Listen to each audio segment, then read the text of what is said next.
अस्सलाम वालेकुम स्टूडेंट्स, कैसे हैं आप सब। अगर आपने अभी तक मेरे चैनल को सब्सक्राइब नहीं किया तो मेरे चैनल को सब्सक्राइब करें और बेल के नोटिफिकेशन को प्रेस कर दें ताकि जब मेरी आने वाली लेटेस्ट वीडियोस हैं वो आप तक पहुंच जाएं।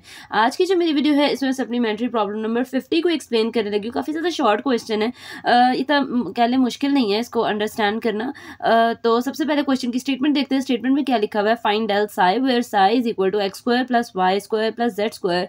और हमारे पास ई फंक्शन है और उसकी पावर जो लिखी हुई है वो minus square root x square plus y square plus z square है। ठीक है, सिंपल क्वेश्चन है। सिर्फ हम लोगों ने इस क्वेश्चन का डेल फाइंड आउट करना है और हमारे पास एक वैल्यू गिवन है, कहते हैं इस पे डेल ऑपरेटर अप्लाई कर दो। ठीक है, अब आपकी चॉइस है, आपने इसको डेल ऑपरेटर वाली फॉर्मूले से सॉल्व करना है वैसे कर लें, बट हमने कोशिश की हम इसको शॉर्टकट मेथड से करें। ठीक है, तो सबसे पहले मैंने लिखना है सिंस। ठीक है, जैसा कि हमें पता है इस वैल्यू का कि जो मेरे पास पोजीशन वेक्टर आर है उसकी वैल्यू होती है एक्स आई कैप प्लस वाई जे कैप प्लस जेड के कैप। और अगर हम उसका मैग्नीट्यूड फाइंड आउट करें, ये मैग्नीट्यूड की वैल्यू है, पोजीशन वेक्टर के मैग्नीट्यूड की वैल्यू है, r is equal to square root x square plus y square plus z square. ठीक है, और अगर मैं दोनों साइड्स पे स्क्वायर ले देती हूँ, ठीक है, फॉर एग्जाम्पल, तो यहाँ आर स्क्वायर आ जाएगा और ये स्क्वायर रूट स्क्वायर से कैंसिल आउट हो जाएगा, तो मेरे पास ये वैल्यू बन जाएगी। बेसिकली मुझे क्वेश्चन के अकॉर्डिंग एक तो ये वाली वैल्यू चाहिए थी और एक मेरे पास ई की जो पावर वाली वैल्यू है वो चाहिए थी। ठीक है, तो मैंने वो दोनों वैल्यूज लिख दी हैं। आगे मैंने लिखा है देयरफॉर, जब मैंने इसको इस साई वाली वैल्यू में पुट किया है तो इधर x square plus y square plus z square की जगह आर स्क्वायर आ जाएगा।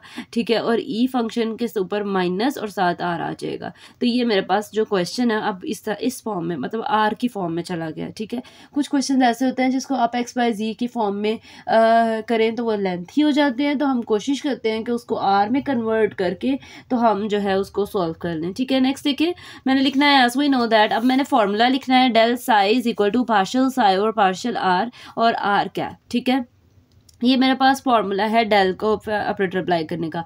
अगर किसी को प्रीवियस क्वेश्चंस में याद हो तो ये फॉर्मूला था del phi is equal to partial phi और पार्शियल आर और आर पोजीशन वेक्टर।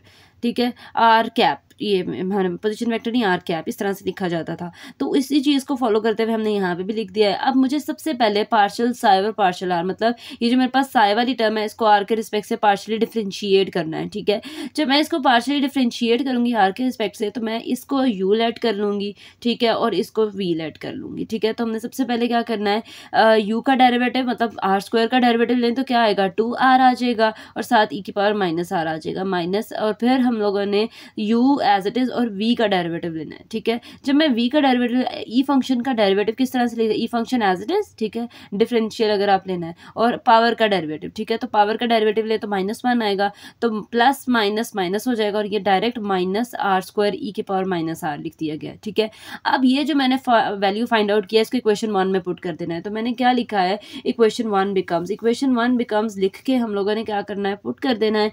पुट करने के बाद मैंने इधर भी आर है, यहाँ पे भी आर है। ठीक है, मतलब ये आर स्क्वायर है तो यहाँ पे भी आर है, तो दोनों में से आर को कॉमन ले लिया जाएगा। ठीक है, क्योंकि मैंने यहाँ पे पोजीशन वेक्टर बनाना है। ठीक है, तो यहाँ से जब एक आर बाहर चल जाएगा एक आर अंदर रह जाएगा, ये मेरे पास टर्म्स रह गई। आर और आर जो कैप है ये अगर इसके अकॉर्डिंग देखें फॉर्मूले के अकॉर्डिंग तो मेरे पास क्या आएगा, मैंने 3 डॉट्स लगा दिए। मैंने इस नेक्स्ट स्टेप में क्या किया है, ये आर पोजीशन, इन दोनों की जगह आर पोजीशन वेक्टर लिख दिया। क्यों लिखा है ज़रा देखें, साइड पर मैंने लिखा है आर कैप की वैल्यू है position vector r divide by its magnitude. अगर ये इधर डिवाइड हो रहा है तो इस साइड पर जाएगा तो मल्टीप्लाई हो जाएगा, तो ये आर मैग्नीट्यूड है। ठीक है, एक नंबर मैग्नीट्यूड है और एक आर कैप है, तो इसकी जगह आर पोजीशन वेक्टर आ जाएगा।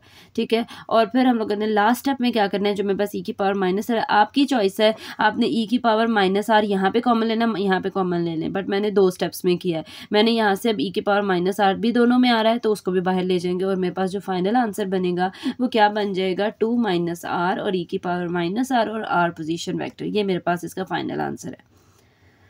ये थी जी आज की मेरी वीडियो। होपफुली आपको मेरी वीडियो अच्छी लगी होगी। अगर आपको मेरी वीडियो अच्छी लगे तो वीडियो को लाइक करें और सब्सक्राइब करना मत भूलिएगा। तो इंशाल्लाह जो नेक्स्ट वीडियो होगी वो फर्दर सप्लीमेंट्री प्रॉब्लम से रिलेटेड होगी। तो तब तक के लिए अल्लाह हाफिज़।